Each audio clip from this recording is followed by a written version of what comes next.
Ladies and gentlemen, thank you for standing by and welcome to the EVV Stakeholder Meeting. At this time, all participants are in a listen-only mode, and later we will conduct a question-and-answer session. Instructions will be given at that time. If you should require assistance during today's call, please press star followed by 0, and an operator will assist you offline. As a reminder, this conference is being recorded, and I will now turn the call over to your host, Ms. Debbie Thompson. Please go ahead, ma'am. Thank you, and welcome everybody to our second stakeholder meeting to talk about electronic visit verification. I know this is a topic that many people are, can you hear me? Okay. Tell me if you can't hear me. That many people have a lot of interest in, concerns about, and it's very important to us that we get as much feedback and hear people's input, concerns, fears, so that we are taking all of that into account when we are looking at the electronic visit verification. So I'm going to tell you a little bit about our agenda for today so you know what we're going to be doing, and then we'll get started. So the purpose of the meeting is to do a number of things. One is we're going to share information that we have so far about EVV, trying to, where we can, address some of the concerns that folks have already put out and what we know so far about those concerns. We're going to share with you information that we got back from our request for information. That, if you recall, that was our first stakeholder meeting where we were going to be putting out a request for information to kind of see how EVV has been done, what approaches have been taken in other places. And we got responses to those in December. We want to share what we found out from those responses. We also then want to walk you through what our plans are to have full stakeholder engagement and the ways that we're going to be doing that, and then kind of what the next steps are following this. And then finally, the second half of the meeting, because we want to leave as much time as possible to hear people's feedback and comment. So the whole second half of the meeting is going to be for comment from both folks on the phone and people in. Okay. If people, just as kind of some housekeeping things, if people, the restrooms are out these doors down on your left. And another thing that I wanted to touch on is there was, last time we got a lot of feedback about people asking if the meeting could be recorded. And so we're working on the first one, converting it to a format that can go up on our website. And then from here on out, they will be being recorded and posted on our website. So people who aren't able to attend in person or on the phone on the day of events still have access to any information that's going to be shared. And we'll be, when we get to the stakeholder engagement plan, we'll be sharing other ways that we're going to try and do outreach and offer opportunities to get feedback from folks and our approaches to that process. Okay. So that's kind of our first agenda item. The second one is, as I mentioned, to kind of start sharing with you information that we've been learning as we go through this process. CMS, as you're all aware, well, I should say the federal government is the ones that enacted this law back in 2016, the very end of 2016. CMS is the entity that's responsible for its oversight and implementation.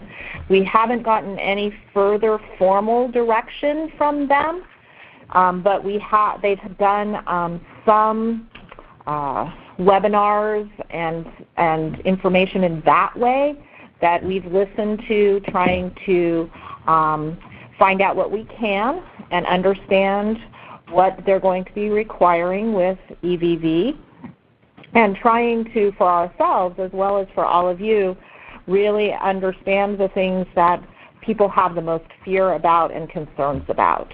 So those were the things that we wanted to start with talking about today.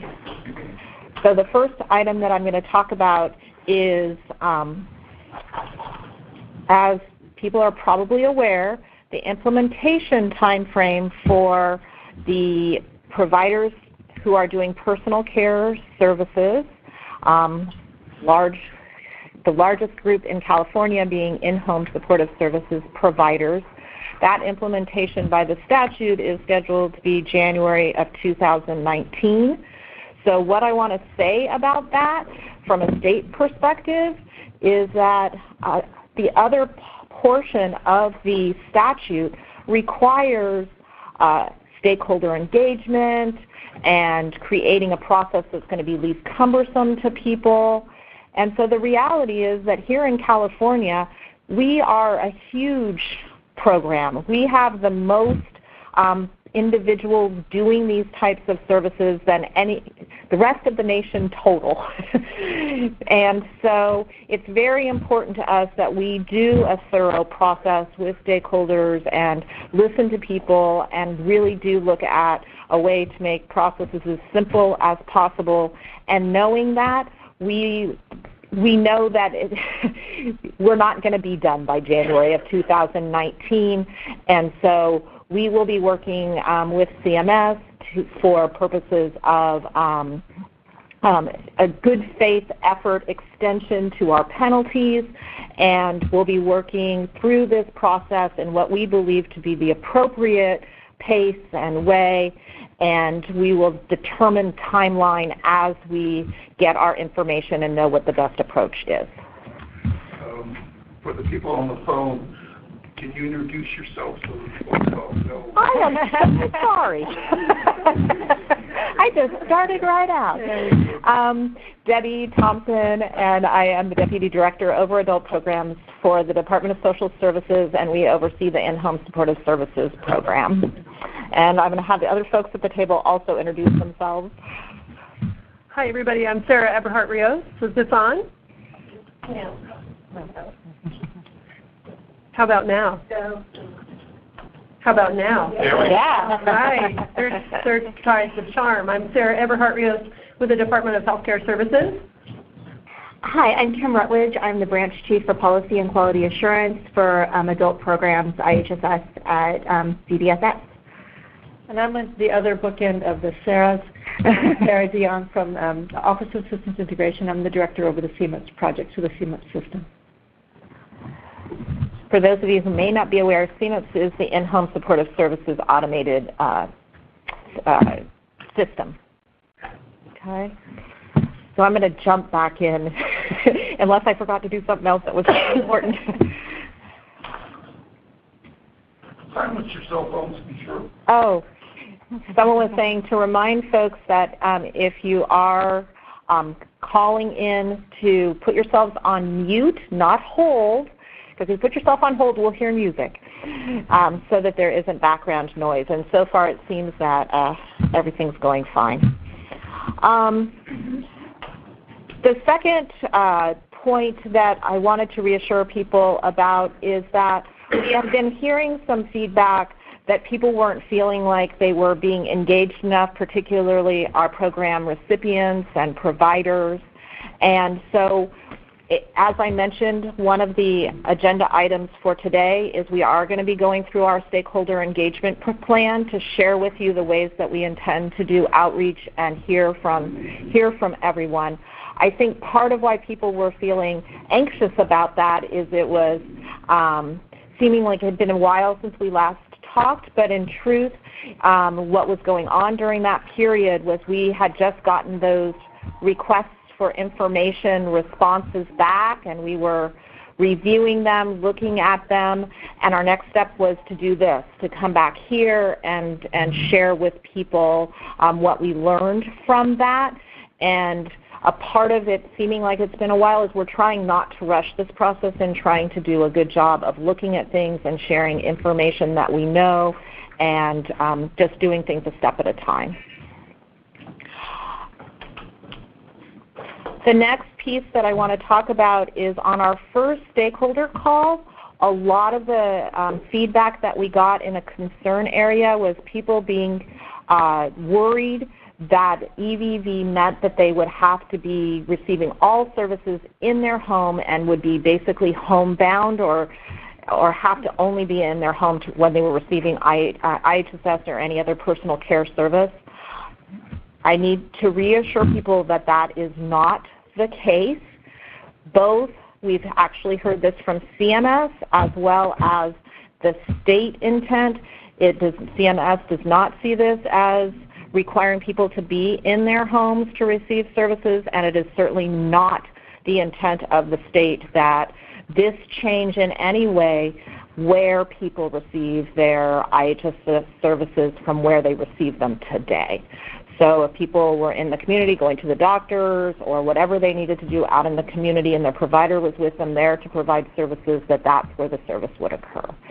So I wanted to make sure that people heard that. Another area that we've started hearing quite a lot of concern about was the component of GPS in some of the EVV solutions, particularly things that have been implemented in other states and ways that was occurring that really caused a lot of anxiety.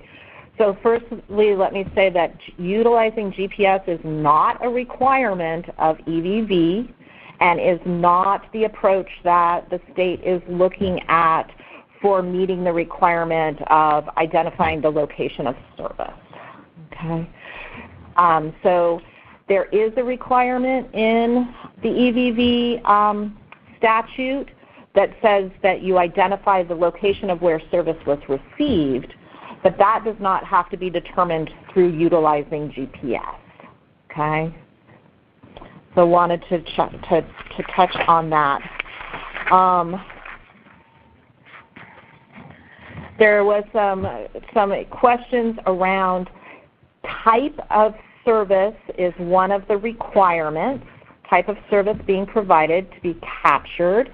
And right now, with IHSS, there's 25 individual services that people can be authorized. So there was a lot of concern about, are we going to have to check in and check out for every single service that's provided, and how cumbersome that could be to do for any provider. You know, I'm bathing and now I have to check in and check out before I start dressing, and I want to reassure people that that is not the case, either from CMS or from the state. We're looking at having things be as broad as possible, and we're hearing from CMS that they also are not going to require a very specific level of detail. It would probably be more like I'm providing a personal care service, or domestic service, which could incorporate many of the individual services that we have within IHSS. So we are not looking at a detailed level of service having to be reported as a part of this. So wanted to address that. We also heard a lot about concerns around how this could impact violations coming out of the requirements around overtime. Would it impact those violations? Would there be new violations if someone forgot to check out doing EVV or forgot to check in? How would that all work? So violations related to EVVs, there are no new intended violations associated with EVV itself. If someone forgot to check in or check out, everything that we've seen, and we'll talk in a few minutes about the request for information responses, everything that we've looked at, talked about, everything has the ability to make corrections, to add information in if something's forgotten. So EVV, it's not, if I forgot to check out, you have a violation. None of that. There will be the same violations associated with overtime as there are today, so that wouldn't be different. But what hopefully we're looking at is similar to what we did in the electronic timesheets. Anything that we do with electronic visit verification, actually being able to provide real-time prompts to people as they complete the information entries, to be able to say, hey, you're 2 hours away from the amount of overtime you have for the month, or you've used the amount of overtime you have for the month or the week, so that people are actually getting information that could help them avoid violations. That would be our intent with how we would approach any system that we develop for electronic visit verification. So I wanted to kind of talk through that.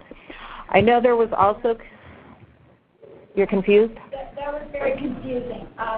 So we do have the ability to, there is no violation now for EVV, but now you just said that it would be similar to what we have for the violations for overtime. Oh, I'm sorry. Let me clarify, okay, if I misspoke.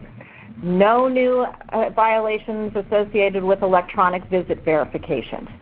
That does not mean that the current violations for overtime are going away.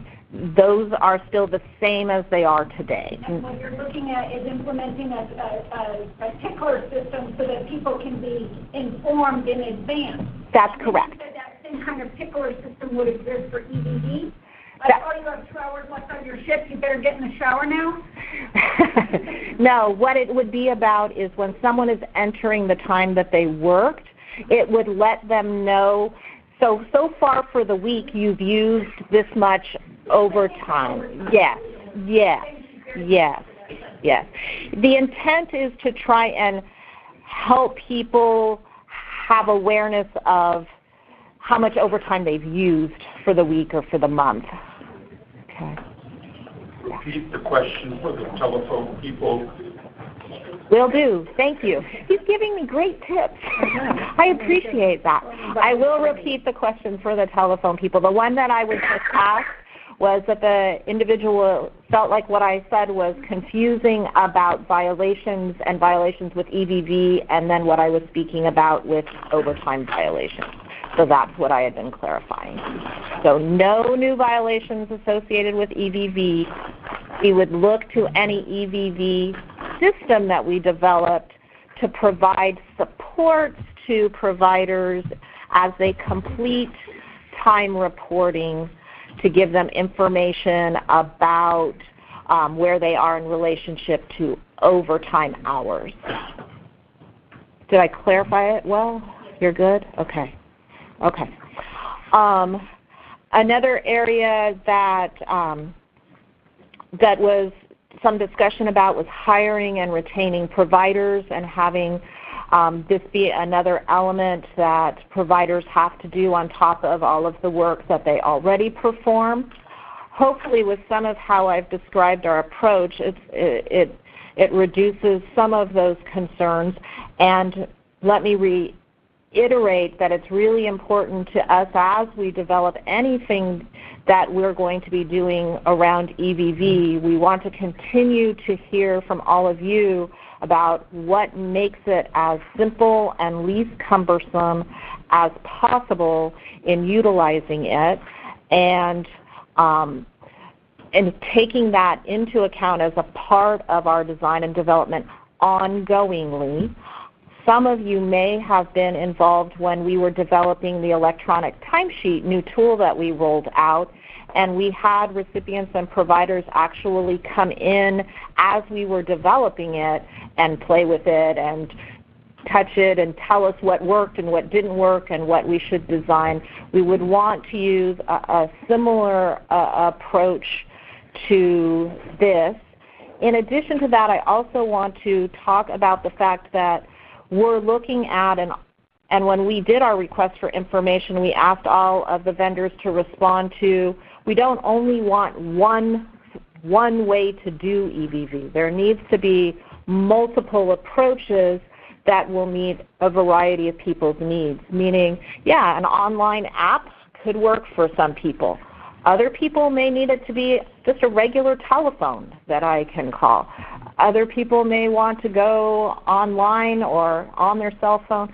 So we are looking at how it can be done in different ways depending on what works best for each of our recipients and providers. So that's another area that we're really looking at to ensure it's done correctly. The other thing that we looked at was we're looking at the requirement under EVV for check-in. There's a requirement to capture a start time and an end time. And so kind of the check-in and check-out.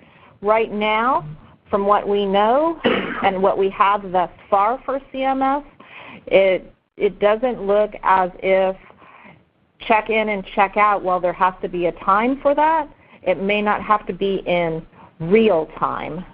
So we're trying to look for as much flexibility as we can when we approach this this process and how it's going to make the most sense for how we operate in California.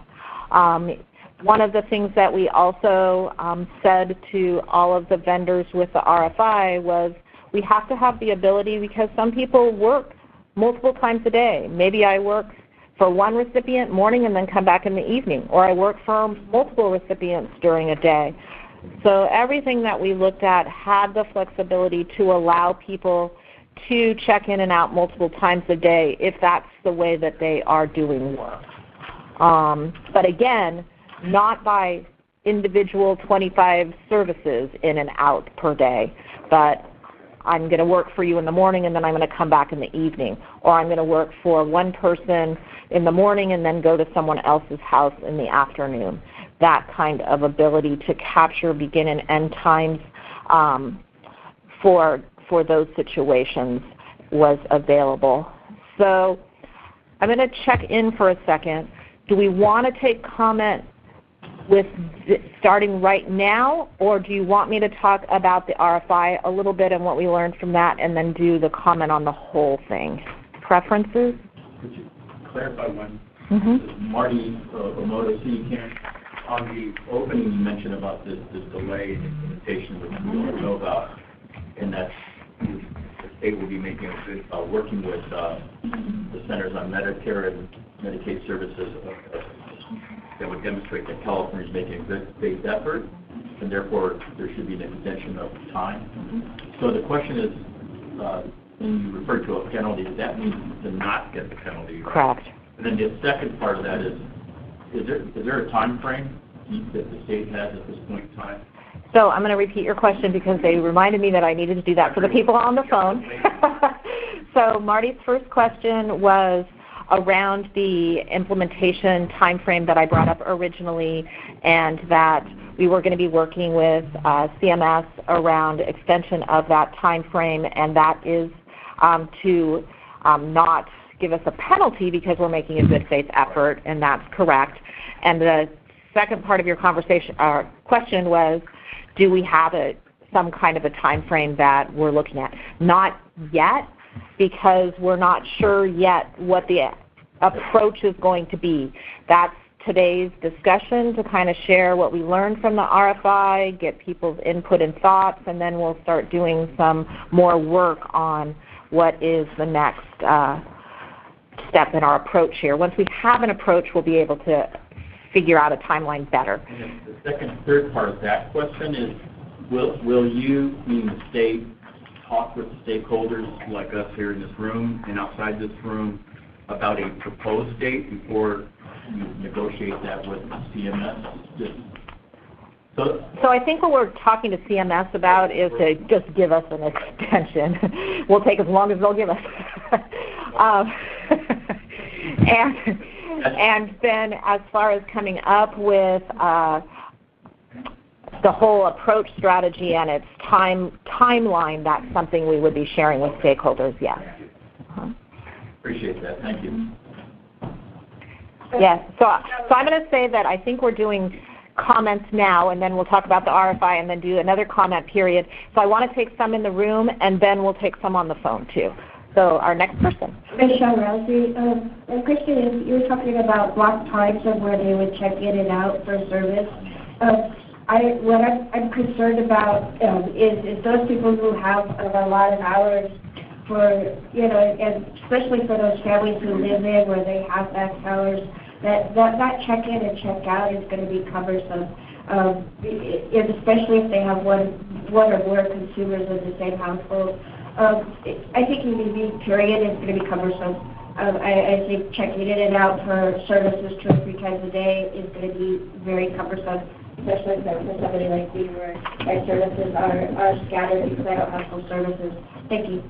And I appreciate the comment, and I think that is going to be challenging, and that's something that we're going to need to continue to talk about what makes sense as we know more. My name is Jeff, and I'm an advocate. Dog fight, owl, Tara, questions. You have list 4 handouts on here. I don't see those. Maybe they're in here and I don't realize which is the EV and which is the CV. But the other question more is, I am very interested to explain a little more about cure because of other things dealing with opiates. I don't see how that is being recognized, and I think that's, many of us are in pain, so how that is being tracked, since I know opiates are being tracked with cure. I'll talk to you later if you're confused. Okay, that'd be good. Also, another thing to bring up, but it's dealing with the Public Utility Commission, California Lifeline, and how this is something that should be listened to about March 22nd. Okay. Nancy Chance, Choices Person-Centered Services and a family member. And you've talked a lot about in-home supportive services, but I'm curious about other home care services such as supported living and personal attendant services, that kind of thing. And is that all going to be wrapped up into the same time frame of start? Thanks for the question. And you're correct. I have been focusing on IHSS. And actually, it would probably be, what I've been talking about would probably also include a lot of waiver personal care services. Really what I've been talking about is those services that are operated under a self-directed model where it's the recipient who is hiring the individual to work for them and directing their services. We do have some personal care services that are operated under an agency model where they send individual workers out to provide the service. For personal care services, it has the same time frame. For home health services, it has a different time frame, which is to January of 2023. So it's significantly longer. I'm going to let Sarah from DHCS add anything she would like to talk about agency-type services. Actually, Debbie, I think you covered it nicely. So those are the time frames, and again, we'd be working with you and through the stakeholder process. So I'm here to collect information and hear back from you, stakeholder feedback for any part of the implementation for the services that Debbie just shared with you. So I don't have any more to add. So she answered the question. I can say that we have been talking to and asked the folks that responded to the RFIs to talk about agency model and whether or not they could support that type of structure as well. And in truth, it's actually an easier structure for them to support because an agency would then have their employees, as they went out to provide the service, do a check-in and check-out, and the agency, the employer as the agency, would then be managing that. So it's actually a little bit easier to do because it's a more traditional employment than when we have folks living in the same home that was brought up just a few minutes ago. I do want to take more questions in the room, but I want to also give a chance to the people on the phone to ask some questions. So can we do, Jim from DD. Yeah. Sure. Hi, this is Jim Knight with the Department of Developmental Services. So while Debbie is right, there's been kind of focusing on supportive services. There are services funded through other programs that are affected by this. And so one of the things that we talked about was the delay and the complexity, because we still need to figure out some of the how. And part of that how may be how it may be implemented somewhat differently with the different funded programs. So we'll be working through with providers and recipients in those different programs too to get some input on that. And can you clarify the timeline, because the DV services fall in the same bucket as personal care services like IHSS, correct? Yes, so Victor, who did not identify himself, had a question. So I'll help you with that. So the question was, do the time frames apply equally to all the programs in AG? Okay, operator, I think we're ready to take some calls, a few questions on the phone. Certainly. Ladies and gentlemen, if you'd like to ask a question, please press star, then 1 at this time. And our first question will come from the line of Nancy Becker-Kennedy. Your line is open. Hi, Debbie. I'm Nancy Becker-Kennedy. I'm with Californians for Disability Rights, Communities Actively Living Independent and Free, and formerly a 20-year board member of the Personal Assistance Services Council. There are many of us who feel that EVV would turn our homes into the real estate for an out-call nursing home. We feel that our freedom, it's very discriminatory. We feel the state, because no other person is asked to be tracked in this way. I mean, if I want to go camping and there's no cell phone signal, would you like to, Debbie? Would you like to do this everywhere you go? We feel that IHSS has been the implementation of Olmstead. It allowed people with disabilities to have freedom and flexibility, to have independent relationships with their providers. This totally upends the IHSS program, which is based on a monthly allocation of hours. This could totally go out the window. There's no way it could be reconciled with the current system. And in putting just criminal background checks into the system, it's so threw this system into chaos that there are people whose lives and independence was destroyed, who lost provider after provider after provider, who didn't get paid for months. This is a smaller change. It's totally incompatible with the way we have hours allocation now and the way we do timesheets now. We really feel that to really care about IHSS recipients and freedom and independence, that the state of California should take a stand, as they did with sanctuary cities, against people with disabilities being discriminated against and being tracked in a way that no other American citizen would tolerate. That's a comment. Thank you for your comment. I don't know how do you feel that you can take two opposite systems and not create disruption? Will I have the same hours to offer a provider? Or will it constantly fluctuate depending on whether a catheter is blown, there's a bowel accident, whether things go quick one day? Are they going to have a salary they can rely on? All these things are chaotic. And they're confining. And you wouldn't want to live by it, Debbie. And I shouldn't be discriminated against because I'm disabled and have to. Thank you for your comments, Nancy. And I just do want to make sure that I reiterate what I was saying earlier, which we don't intend to use GPS for purposes of EVV. That's not a requirement of the statute, so there won't be a type of tracking in that way. That we don't intend for this to change where and how services are being delivered in any way, and it certainly won't change the number of authorized hours that you have and your ability to direct those. So I hope that does address a few of the things that you brought up. Certainly some of the possibilities that this could be cumbersome are certainly there, and that's why we want to continue to have these conversations and figure out how to make it as least cumbersome for folks as possible. And I always appreciate talking with you and hearing your thoughts, Nancy. Thank you. Next, we'll go to the line of Randy Hicks. Your line is open. Hey, my name is Randy Hicks, and I'm also with Californians for Disability Rights. So you get a two-for here. So also read this. It says that the federal government does not have clear guidelines on how to do this, and that they're going to be coming soon.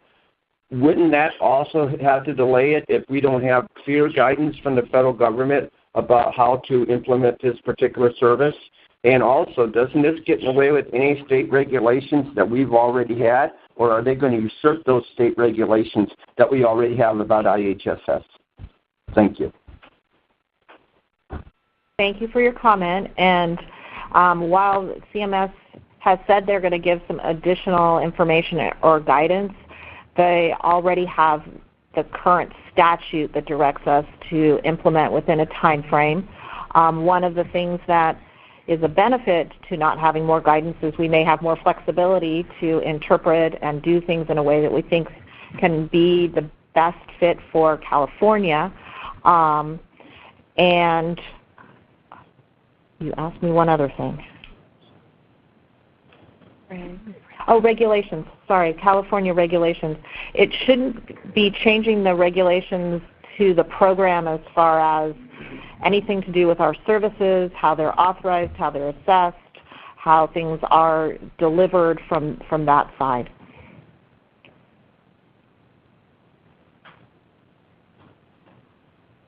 And next we'll go to the line of Sheila Abram. Your line is open.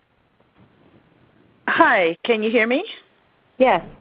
Hi, my name is Sheila. I own Abram Personal Care Agency. I have a question. I'm hearing a lot of mainly focus on IHSS, except with the last two questions that were asked or statements. I'm with IHO, and I, operate under the now new waiver. How does that affect personal agencies, and are we going to be required to purchase some kind of electronic capturing device or service? And I think my last question is, because bottom line, with minimum wage going up past next year, most of us will be out of business anyway. So how will that work? So you're correct. As I said earlier, we were talking a lot about the individual provider model, self-directed model. However, we do have agency model programs, both with personal care as well as home health care. We are talking about how to approach those as well. There is a requirement for EVV with agencies as well. What that's going to look like, we don't have an approach or any decisions around what that will look like at this point in time. But we will continue to share with you as we learn more and as we know more about it. Thank you. Next, to go to the line of Christy. Your line is open. Hi, I'm Christy, and I'm a family provider. And as you know, we're not traditional employees, so I don't know how this will all work out. As was mentioned during the hearing yesterday, that was in the Senate. I think somebody brought that point up during public comment. But what I wanted to kind of get a picture of when I was thinking of this is that we're asking minimum wage workers to do something in a job that no employee who gets hired into that job, when they have a job announcement, they don't have to clock in and out and put down what service they were doing for that job announcement. And we're asking people who get minimum wage to do this. And I, even as a family provider, am especially worried about the devastating effect it will have on the IHSS recipients that don't have family providers working for them. And so I really want us to be thoughtful about this. I couldn't echo more Nancy's comments that she made. I am 100% on board with what she said, and I have those concerns too. So I just wanted to say that. And then I have comments later about the independent company, but I'll wait to give those comments later. Thank you. Can we go back to the room for a minute and see if there's anyone else that has comments or questions? Hi, my name is Christine, and I'm an IHSS recipient. I am mostly concerned about the location. I'm glad that you're not using GPS. However, I wanted to make you aware of the Safe at Home program, which has state government codes requiring protection for victims of violent crime, and how that could be implemented. I'm also concerned about the vendors that you're choosing. If the state might not be collecting this information or can protect it, are the private vendors going to take this information, such as what's happening with Vigilance and the driver license plate tracking? And I'm honestly worried about my safety, my physical safety, for me and for recipients and providers who are victims of violent crime. Thank you for bringing up that concern. And as far as a vendor utilizing information for something else, any vendor that we work with in regards to this or our IHSS system to begin with is accountable to us and has to follow our requirements of how it's done and as well as what any information is utilized for. Sarah, do you want to add anything to that from a system perspective? Okay. Will there be a way to protect the location and having sort of the alternative location? Yeah, and we are, from a location standpoint, also trying to look at a pretty broad statement like home or community or, you know, we're trying to not make that as particular, very specific.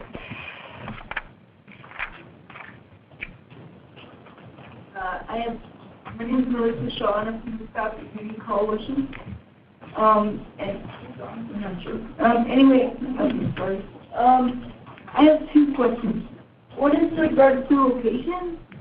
Under what I understand, current IHSS policy states that the location of service is State of California.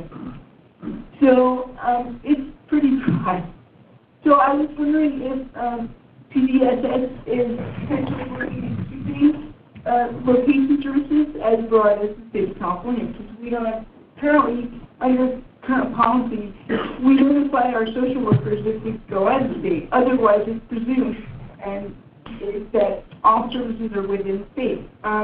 So I was wondering if that could be remain that broad. My second question is different. I am an IHSS recipient, but I'm also a self-vendorized SOS recipient, provider. I provide youth services, I guess, under SOS, being self-vendorized. And so I was wondering if the state has looked at how they're going to deal with EVV with in regards to SOS services and those of us who are self-vendorized. I haven't heard anything on that issue. Okay, on your first question, as far as where services can be received and are delivered, that EVV isn't changing any of the policies around that. The requirement in EVV is just to capture where it was provided, not limit where it's provided. Each state makes their own policies about that. California's policy is not changing with the implementation of EVV. So if I can just follow up, California's planning to keep a broad statement? Yes. Okay. Yes. Right. And I'm not sure I know enough about your second question to respond to it. So you can tell me a little bit more, or we can do it. Yeah, I can tell you more, or we can follow up. A little bit detailed, but basically, without going into that much detail, recipients who are self-vendorized under SLS are required to submit a budget to the regional center every year around their birthday. So our services are renewed. I recently had to renew my services, and they haven't been approved yet. My regional center doesn't know anything about EVV because I've asked. I can't get an answer.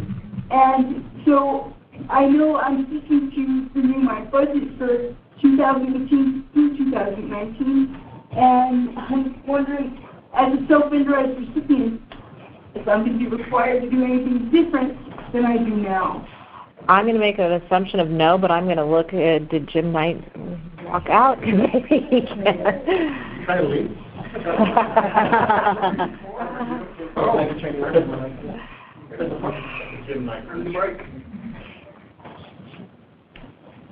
Hi, it's Jim Knight again with Developmental Services. And so I apologize, I missed the first part of your comment. But we can connect afterwards and can follow through directly, okay? Sue? Or is there somebody there? Okay. A really short clarification on Melissa's question. Okay. I think that what she was wondering is, can we just report that the services were provided in California, or do we have to give an address? Can't we just say services these were provided in California. So the piece that I was addressing is that we are not restricting where services can be delivered. As far as reporting location, we're still evaluating at what level of detail that needs to be reported. Thank you.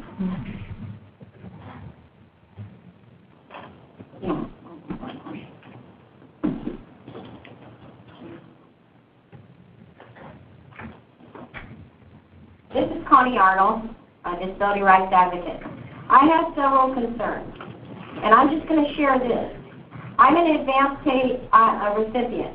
I already have my providers sign in and sign out on a calendar. I do all the paper timesheets for all my providers. Okay, I have IHSS and I have IHO waiver services. No provider knows what the other providers work and the hours that work, or when I used up my daily allotment of IHSS hours, and every day is a little bit different. So I do everything at the end of the month. I will not do e-timesheets where the provider does timesheets and give them a receipt and they don't get a copy of the timesheet, because I want copies of what I submitted for my file, because I'm on advanced pay. As you know, advanced pay through CDSS is collecting an overpayment from any time they can't get verification from the county that timesheets were submitted. So I'm not going to be subjected to an overpayment situation. When it comes to, so I keep a paper trail, big files. When it comes to advanced pay and how I'm already doing it, EVV is actually imposing another burden and is oppressive on me and my whereabouts, because one, am I now supposed to go by the clock of some agency that I can't see? And what about when my provider walks in the door and I have to go to the bathroom so bad that they don't even sign in until after I go to the bathroom? Then we already know what time they came in. They sign in then. And now am I supposed to take the agencies and I know what the agency wrote down as their time in and time out? Or are you going by what I stated the time in and time out is? So time in and time out can always be corrected as needed and entered directly if someone didn't have an opportunity to check in. Okay, so you're asking the provider to check in. That means I need to know what the other person's clock says. Is that correct? Or you can't answer that. I'm not sure exactly what that would mean. Well, you're saying that they need to check in. Are they giving the time to the person they're checking in with and the time they left? And are you going to have them get up at 3 o'clock in the morning and call somebody and check in and check out? Well, that's one of the things that I addressed earlier around check-in and check-out, and we are taking the position right now that it does not have to be done in real time as far as we understand the law as it's written. Mm-hmm. Are you going by somebody else's time in and time out, or by what I'm already tracking the time in and time out? Well, if you don't have to check in and check out in real time, then you would be entering the time. Okay, so it's sort of like similar to what we're already doing now. Now, are you also stating if I decide to go to Reno and I cross state lines that I can't do that? I haven't said that. Okay, I'm just asking for clarification.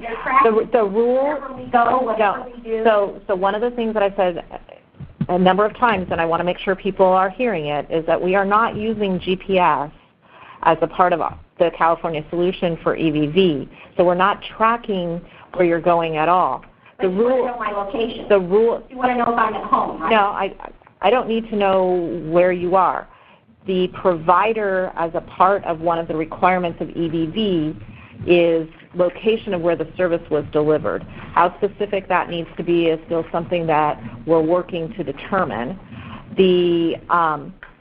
As far as leaving the state, the rules of the program about out-of-state travel, out-of-country travel are not changing because of implementation of EVV. Mm-hmm. Well, I know Marissa said she calls a social worker to say when she's leaving the state. Well, I'm not going to call my social worker because I want to go to Reno for a day, okay? Or I want to go to Santa Cruz, okay? or I don't think that's right. And if I want to, as you know, we have a right to go about and travel. And again, none of the program rules as far as leaving the state or anything is changing. So it's okay then if I'm going to take a cruise, okay, to Alaska before I die, and they have to report in and time out this daily situation. And there's a difference between going to Reno for the day and going on a cruise to Alaska for a lengthier period of time. And going to Alaska for a lengthy period of time and being out of state, there's nothing that prohibits you from being able to do that within the current regulations. But there is, I believe, notification to the county when that's occurring. Well, that's not something that anybody does for the most part. They don't call you and say, oh yeah, by the way, I'm going, you know. I appreciate that, and that's something that can be evaluated, but again, program rules aren't changing. In the regulations. Okay, but that's current regulations, that's not EVV. Right. So we're going to go ahead and let some other folks ask questions.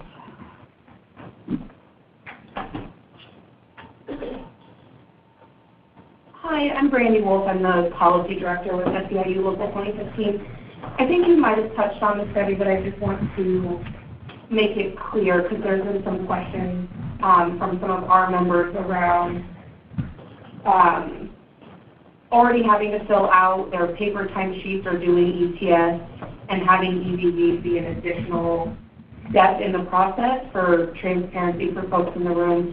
SEIU and UEW have talked to the department a little bit about this, but if you could touch on what the department is thinking in terms of if EVV is implemented, that it would sort of take the place of the existing timesheet process, that would be helpful. Okay, so that one's an easy one, which is as we move to EVV, whatever's reported in EVV will be able to be utilized for payment. People will not have to do duplicate work of doing something in EVV and then turning around and also doing something on a paper timesheet or in an electronic timesheet way. EVV would actually replace it and be utilized for that purpose.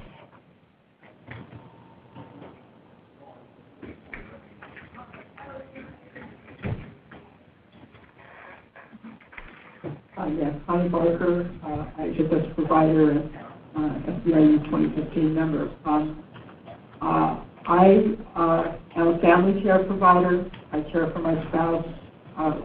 We live together, obviously. I really don't understand how this will, what you just said about it replacing the timesheet would work in my case and with these multiple check-ins.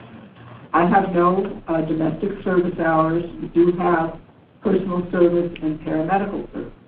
So essentially throughout the day, I am doing care for her, which is composed at every point of both things that are IHSS billable and things that are not. And it is essentially impossible for me to find even relatively short time frames that I could check in and check out of, during which that time frame I would be doing nothing but IHSS eligible services. You know, that it's personal care mixed in with the domestic, going back and forth, you know, to the paramedical. It would just be a nightmare to try and figure out how to do that. And I know that's true for a lot of other home, you know, family care providers too. And it's just, I'm just racking my brains to think of how this could work. If the idea behind it, as it says in the statute, is that it's supposed to capture when service ends and when service begins. Well, service for me begins when I get up in the morning. It ends when I go to bed at night. It's not protected supervision. It's a relatively short amount of hours, only 3 or 4, but it happens in little tiny pieces here and there. How on earth can I hope to capture that in this kind of a way at all? The only thing that I think, you know, if I checked in at the beginning of the day and the end of the day and then could hand right in only 3 hours of this was for IHSS, but then that's awfully invasive too. But you know, in most of the talk about this that I hear, it works on a model of the idea that you have a shift one way or another, even if there are small ones, even if there's bunches of them.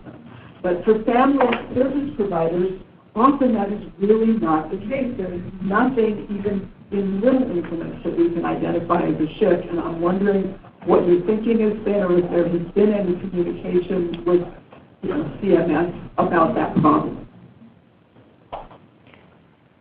And I certainly think, and somebody brought this up earlier as well, that this is an area that is a challenge. And I think that what you're saying is correct. I understand it. And unfortunately, it was the law we were given, and so we're trying to make sense of it and figure out how to approach it, and we're still in that process. And these are the things that we need to hear so they can be considered as a part of trying to figure out an approach to make it work. Hi, my name is Jim Stewart. I live in Elford, and then I'm just a recipient. I hope you'll bear with me. I want to read this because my brain is falling over from medications. First of all, I want to thank you all for your testimony at yesterday's Senate subcommittee hearing. That was terrific. I really strenuously oppose EVV. Hold on. For a variety of reasons. I oppose it because it may cause me to lose my fabulous provider, who may be unwilling to put up with such onerous constraints on her work, and who could certainly make more money elsewhere given IHSS's grotesque poverty-level wages, which is to say, EVV will shrink even further the available pool of providers as more and more workers bail on IHSS. Why would anyone continue to work for a system that pays them insultingly low wages, forces them to wait months for their first paycheck, subjects them to a Byzantine timesheet with zero margin of error, and traps them, however minimally, by means of EVV? If you were a provider, would you remain in such a program? Of course you wouldn't. But I oppose EVV for other big-picture reasons as well. I view EVV as part of a larger, more menacing trend, a looming train wreck. It's no secret that far-right conservatives, led by our obscenely wealthy, demonic president, are hard at work dismantling the social safety net that keeps us poor folk, including most black and brown folk, alive. EVV, along with other equally odious measures such as the work requirement for Medicaid recipients, will nicely accomplish that goal.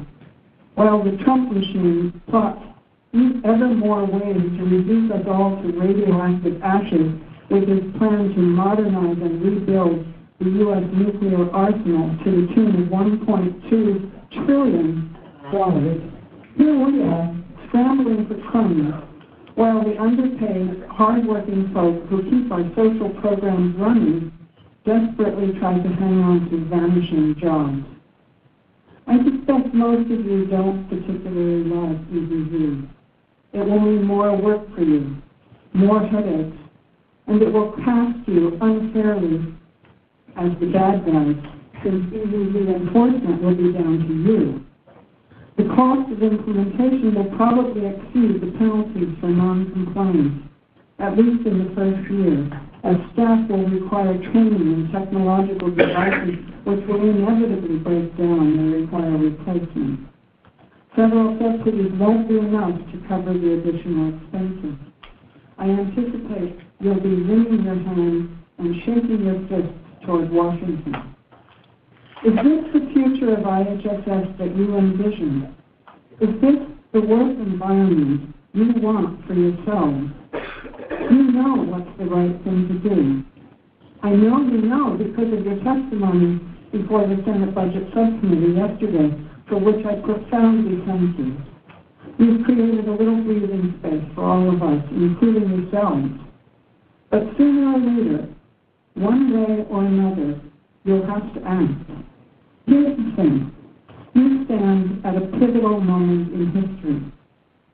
You can either go along in order to get along with the Trump big boys, or you can bravely, wisely, responsibly take a stand. You can resist, like the state of California with its sanctuary designation. You can join hands with the Stop EVV Coalition and refused to comply, at least for a year, while we collectively figured out a strategy for the long term. The choice is yours. Thank you.